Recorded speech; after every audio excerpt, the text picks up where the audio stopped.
Hello বন্ধুরা, এই ভিডিওতে বিং কীভাবে এবং কখন ব্যবহার করা হয় সেই বিষয়ে বিস্তারিত আলোচনা করা হয়েছে। ভিডিওটি পুরো দেখুন। বিং মেন ভার্ব হিসেবে বিংয়ের ব্যবহার বিহেভ আচরণ করা বোঝাতে। যেমন দে আর বিং অনেস্ট, তারা সৎ আচরণ করছে। হি ইজ বিং সিলি, সে বোকার মতো আচরণ করছে। তাহলে বিহেভ বা আচরণ করা বোঝাতে তাহলে বাক্য হবে এই রকম। বিংয়ের পর হবে অ্যাডজেক্টিভ অনেস্ট সিলি, স্ট্রাকচার হবে সাবজেক্ট হেল্পিং ভার্ব বিং, তারপর হবে adjective.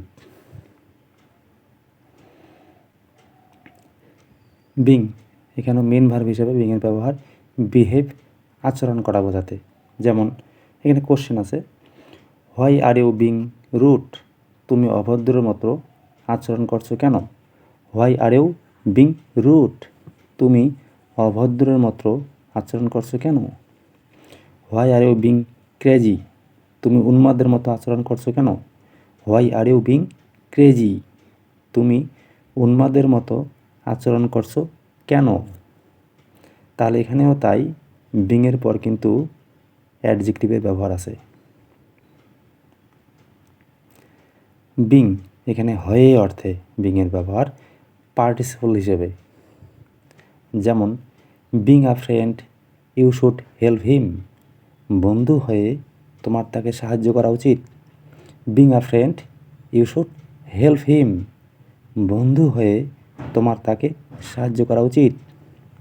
Being rich he can't understand the sufferings of the poor, ধনী হয়ে সে গরিবের দুঃখ কষ্ট বুঝতে পারে না।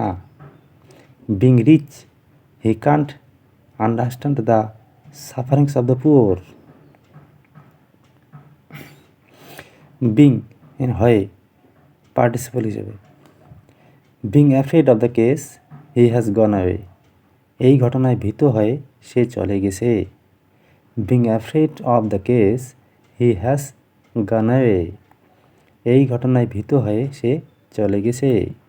Being happy she has given him a gift, খুশি হয়ে সে তাকে একটি উপহার দিয়েছে।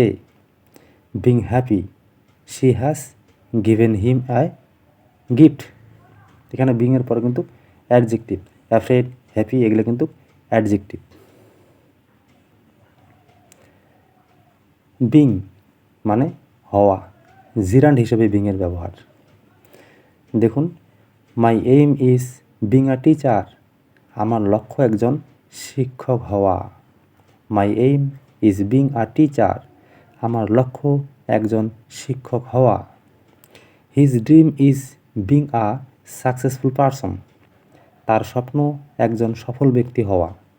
His dream is being a successful person, তার স্বপ্ন একজন সফল ব্যক্তি হওয়া। তাহলে বিং এখানে জিরান হিসেবে ব্যবহৃত হয়েছে। বিং এখানে হচ্ছে পেসিভ ভয়েসে আছে। যেমন the work is being done, এখানে সেন্টেন্সটি প্রেজেন্ট কন্টিনিউয়াস টেন্সে পেসিভ ভয়েসে আছে। The work is being done, কাজটি করা হচ্ছে। The work is being done, কাজটি করা হচ্ছে। The clothes are being cleaned, পোশাক পরিচ্ছদগুলো পরিষ্কার করা হচ্ছে। The clothes are being cleaned, পোশাক পরিচ্ছদগুলো পরিষ্কার করা হচ্ছে। এখানে বিংয়ের পর কিন্তু ভার্বের থার্ড ফর্ম ব্যবহৃত হয়। বিং হচ্ছিল পেসিভ ভয়েসে, এখানে পাস্ট টেন্সে আছে, পাস্ট কন্টিনিউয়াস টেন্সে। যেমন হি ওয়াজ বিং অ্যাডভাইসড, তাকে উপদেশ দেওয়া হচ্ছিল। হি ওয়াজ বিং অ্যাডভাইসড, তাকে উপদেশ দেওয়া হচ্ছিল।